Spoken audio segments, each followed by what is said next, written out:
Throughout the annals of history, characters have risen and fallen, battles have been won and lost, and tales of heroism and cowardice have been woven into the very fabric of our shared human narrative.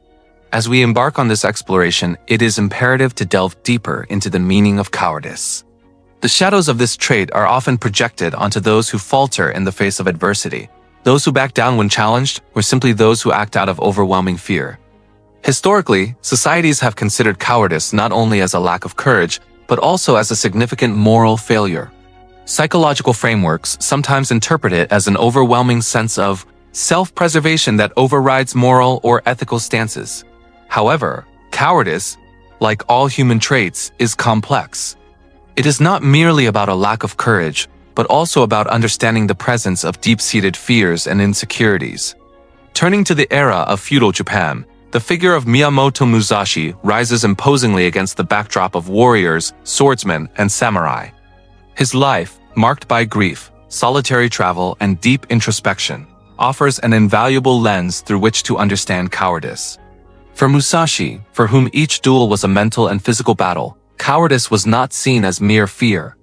Instead, it represented a lack of preparation, a lack of understanding, or an inability to cope with oneself. Through his teachings and writings, one can infer that true cowardice lay in not seeking to understand, not striving to improve, and failing to confront the inner demons that hold us back. To truly understand Musashi's perspective, we must travel to the heart of cowardice to confront, understand, and perhaps conquer it. This setting takes us back to a turbulent time when honor was paramount and the line between bravery and cowardice was extremely thin. In feudal Japan, the air was thick with tension born of political disturbances, territorial disputes, and personal vendettas. In this volatile environment, the samurai emerged not simply as a warrior, but as a symbol of courage, honor, and discipline. Their lives were a dance with danger, embodying life on the edge where every day could bring a challenge to their honor, often resulting in a duel to the death. Whether navigating the political intrigues of their lords or fighting rival factions, their lives were a testimony to facing fear daily. Donning armor, sharpening katanas, and practicing martial arts were methods of preparing both the body and the mind. Because they lived in perpetual proximity to fear, a single false step or a moment of hesitation born of cowardice could mean total ruin. Amidst this world, Musashi forged a unique path. While his contemporaries may have wielded swords for glory or in service to a lord, Musashi's journey was defined by introspection. Every conflict was a confrontation with his inner being.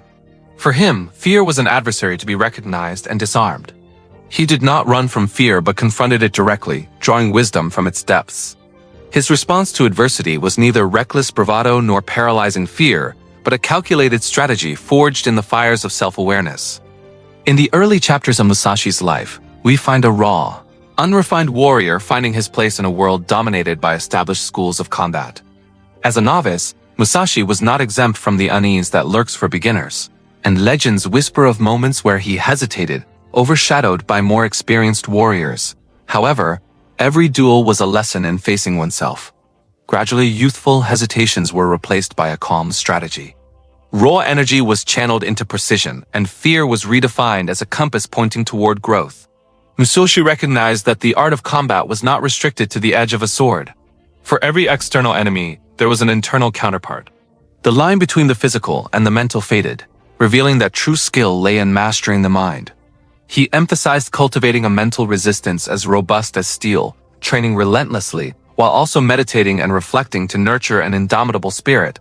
Musashi's most formidable adversaries were not always those facing him in battle, but the anxiety, overconfidence, and anger lurking within. By isolating himself, he perfected his ability to confront these inner shadows, emerging as their master. This philosophy viewed the warrior as a wise man, understanding that the battlefield of the mind is as vast as any in the exterior world. These revelations crystallized into his unique style, Niten Ichiru, or the style of two skies as one. This was not just a testament to his swordsmanship, but a manifestation of the balance between the physical and metaphysical. While one sword cut through external threats, the other cut through the nebulous internal world of doubts and hesitations. His practice became a philosophy of action and introspection, elevating him from a wrestler to a philosopher-warrior. He found a powerful ally in solitude, choosing the silence of isolation not as an escape, but as a strategic choice to listen to his inner voice. Musashi turned isolation into empowerment, refining his spirit and sharpening his inner sword until his will became unbreakable. Through these deep reflections, Musashi's approach toward combat and life continued to evolve, prioritizing strategy and self-awareness over mere physical strength. Mastering the sword was never merely about physical skill. It was a psychological endeavor to anticipate the fears and intentions of others. Miyamoto Musashi's approach shifted from the application of brute force to the power of the mind, teaching that true strength lies in preventing threats by thinking several steps ahead. Since the unknown is often what terrifies us most, Musashi used foresight to mitigate fear, turning apprehension into anticipation by preparing for every possible outcome. His duels serve as a testament to this philosophy. Whether he was arriving late to deliberately destabilize an opponent or using unconventional weapons like a wooden paddle, every action was a calculated move designed to defeat the opponent's mind before their physical form. Through these intellectual maneuvers, he proved that strategy could calm fear more effectively than raw power, rooted in the samurai code's acceptance of life's fleeting nature. Living at the edge of mortality, the samurai recognized the inevitability of death, which allowed them to live without debilitating fear. Musashi embraced this impermanence, finding the freedom to act without hesitation. By accepting death as an inescapable part of existence, he could face any situation head-on, breaking the chains of cowardice to live with vigor and purpose. Beyond the sharp edges of his blade, Musashi sought to channel these perceptions through art. Despite his reputation as a formidable swordsman, he was an equally skilled painter. He confronted his internal demons on the canvas, treating each brushstroke as a reflection of his soul. To Musashi, courage was not only displayed on the battlefield, but also in the silent expressions of art, suggesting that the most profound confrontations are often internal dialogues waiting to be expressed. Musashi's unwavering resilience defined his character. Throughout his journey, he transformed every defeat and humiliation into a vital lesson. He was distinguished not by an undefeated record, but by his ability to learn, adapt, and rebound stronger. He reinvented his techniques, seeking perfection not in constant victory, but in ensuring that a mistake was never repeated. This resilience remains timelessly relevant today. Even in a world of skyscrapers and smartphones, the central challenges of the human spirit, fear, doubt, and hesitation remain unchanged. Musashi's emphasis on preparation and continuous improvement is as essential in a modern boardroom as it was on a historical battlefield. By embodying his spirit, we can navigate modern life with confidence, recognizing that our most formidable adversary is often the reflection staring back at us. Musashi's true quest was self-mastery. He realized that his own ego, impatience, and fear were more powerful enemies than any physical opponent.